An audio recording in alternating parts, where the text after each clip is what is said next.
both Abuja and I'm also based in Nairobi, Kenya.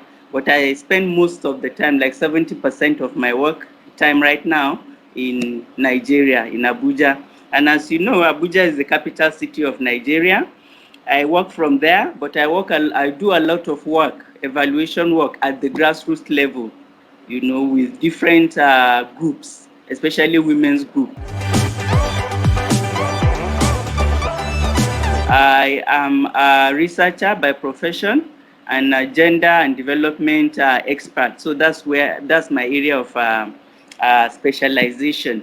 So a lot of the evaluation work I do is carried out in the area of women's empowerment, in the area of women's human rights, issues around women's participation in politics, economic empowerment of women, and so on and so forth. But a lot of work around women and gender mainstreaming and gender auditing. When I work with women at the grassroots, as part of the work also has to do with women's participation in agriculture. So women farmers, for example, and issues around early marriage. We get a lot of that also in the rural areas with indigenous people, early marriage, issues around FGM, but especially early marriage and child marriage. So these are some of the things we work on at that level. Different NGOs that are operating both regionally. When I say regionally, I mean regionally in Africa. NGOs that also work nationally in different aspects. I've done some, for example, in Sierra Leone, in Ghana, in Cote d'Ivoire, in Burkina Faso, and in Nigeria, of course. So NGOs at the national level, at the global level also. And then most of the funding, from what I have done so far, come from INGOs. And I can mention some of them like Oxfam, DFID, USAID. Then that's a large number of them. But there are some of them also that are funded, although very few, by philanthropists, maybe at the family philanthropists or foundations like that. So they also embark on little projects here and there. But a bulk of the funding comes from, the INGOs, from what I have done so far. And then, of course, the also country development, like the embassies and like the NOVIPs of this world, like also, the Oxfam now, they have all, they are all working together, as one Oxfam, but they also used to work, at different levels. Funding comes from all and sundry. Okay, the evaluations, from what I know, are done at different levels also. I can say maybe most of them are done internally within the organizations, within these NGOs. They also have within their system inbuilt mechanisms to see that evaluation is done. It may not be at a professional level, like engaging an external evaluator to do the job, but at least, if you look at it from the aspect of their reporting, they are going to look do field visits from time to time. So evaluation takes place at that level. Then apart from that, usually end of project evaluation also happens. And this is where people like, us external evaluators come in, where we are engaged, we are commissioned, to develop tools to study what was they had set out to do and what they eventually did, and each project, of course, is contextualized. So we develop tools, we work with them, both with the NGOs and their partners in the field, to carry out this evaluation. So the answer to that is that it's done both internally within the organizations and also externally, involving evaluators. Usually they are excited because I've never seen a situation where, they are not happy to receive people who have come to evaluate their projects, but most of the people we work with, they are welcoming anyway, under any circumstances.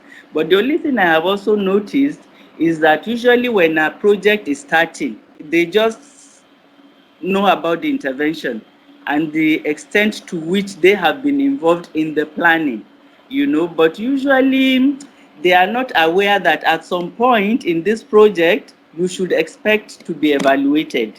They still welcome the idea that, yes, somebody has come to check, what is being done. So they are very excited about it. That's one thing. Then another thing is that this is at the speaking about end of project evaluation, but usually there are baselines, that are set at the beginning of the project.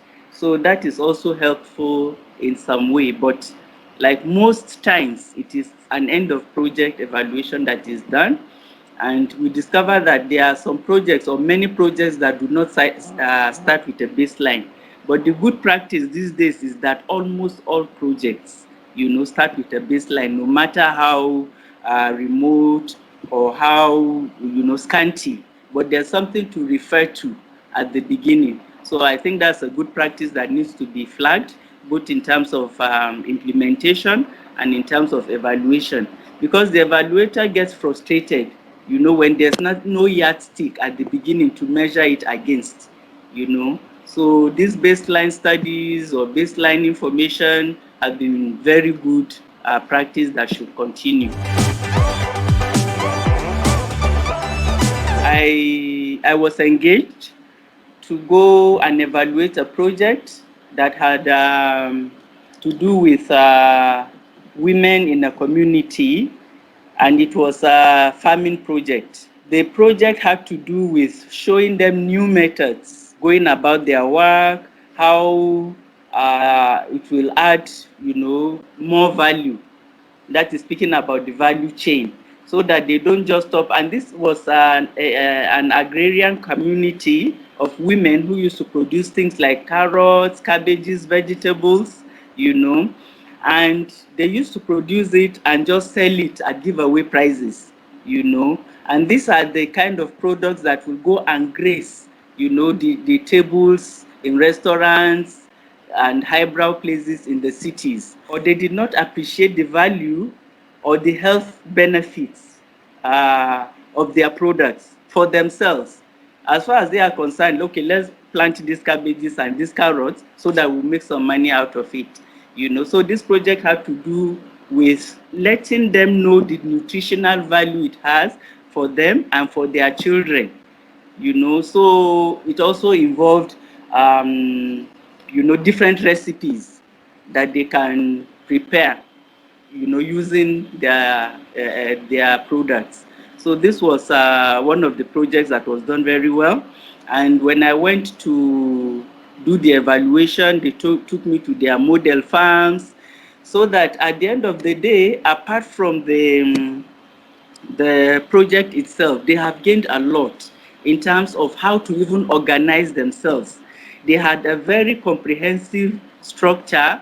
They had a president, they have somebody who keeps they were not that organized before. By the time we went for that evaluation, you would think it was Christmas and we went for celebration. Because what they have gained from it was just there for people to see. You didn't even need to ask a lot of questions. It was just obvious. You could see it. This is, I think, a good example that had stayed with me. And there are so many like that, but I just picked this one out.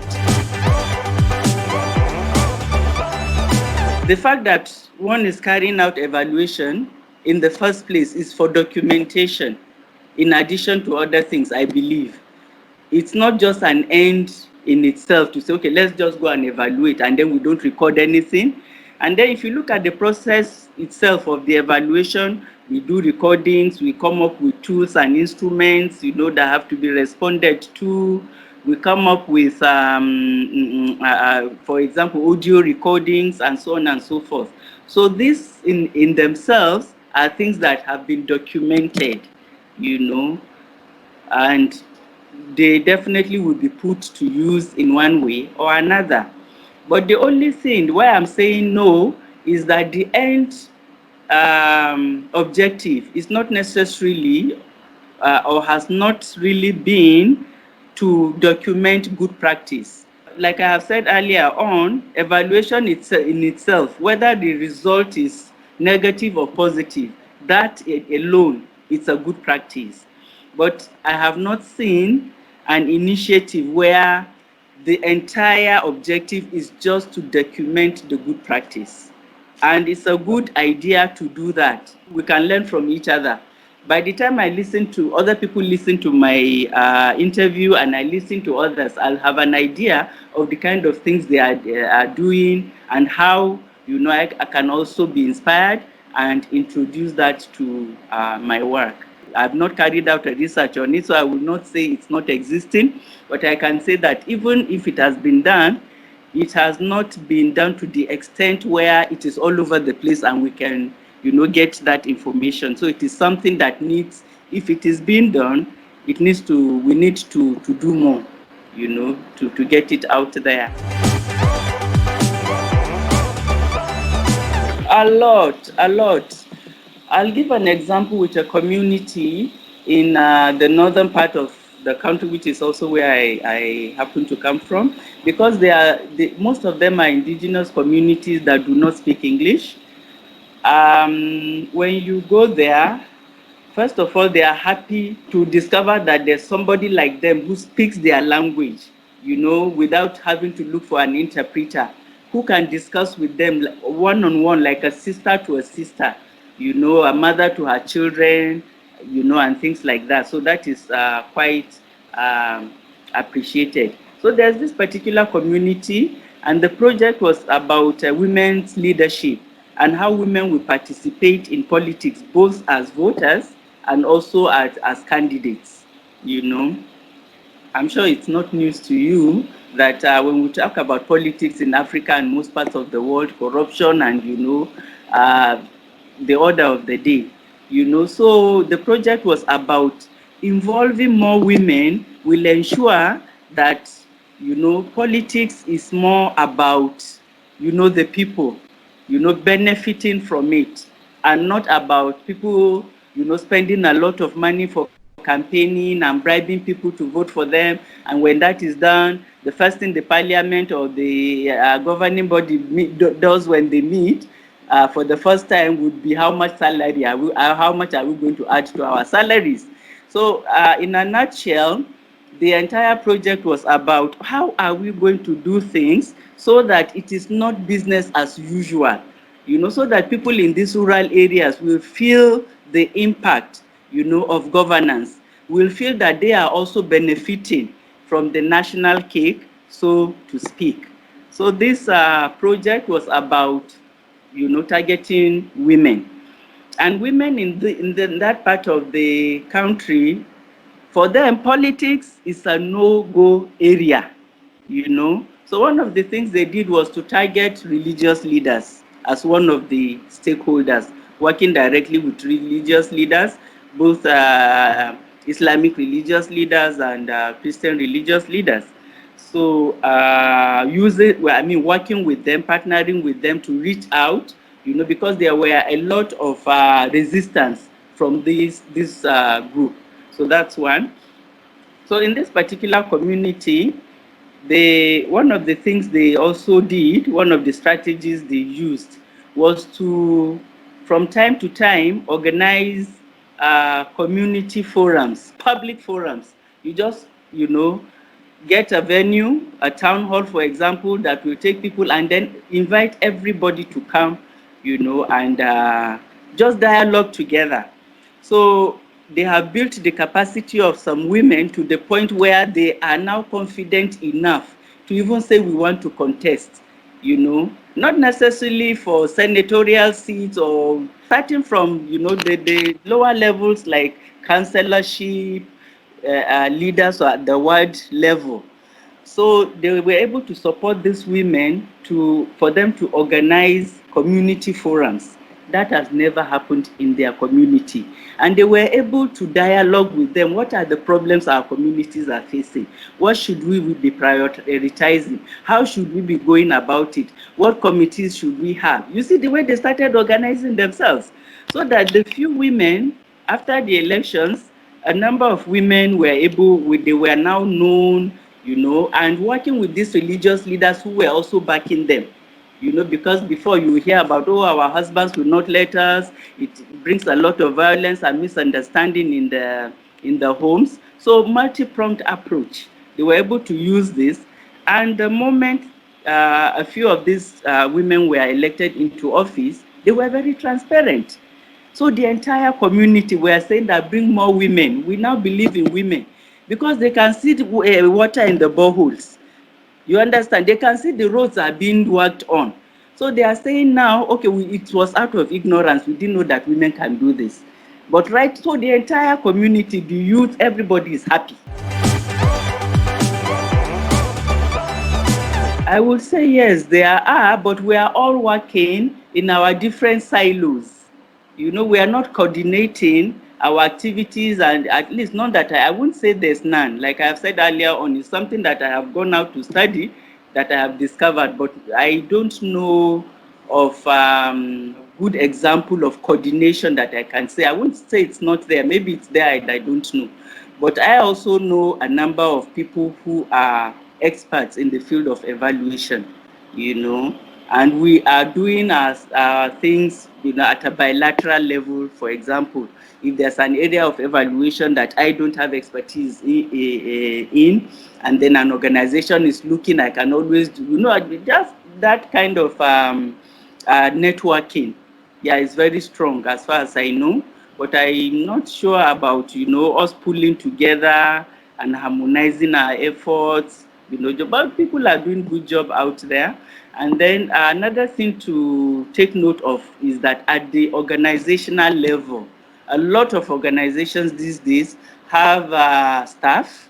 They have officers whose work primarily is to do evaluation. So they may not see the need, to do it at a broader level. But maybe as far as the organizational level is concerned, a lot of organizations now appreciate the importance of evaluation, and they factor it in, either involving external evaluators like me, or working within their organization to carry out evaluation. I'm not saying that more focus should be given to evaluation than implementation. They are all equally important, but we still have quite a number of initiatives there that feel that, evaluation is not something tangible, that should be given a lot of attention. But I think they are getting it wrong, because there's no need for you to be running when you are on the wrong way. It means, you will get even lost. But if you take those short time resources to just stop and look back, how are we doing? I think it is worth it. A lot of people still don't appreciate that, and I think it's high time they appreciate it.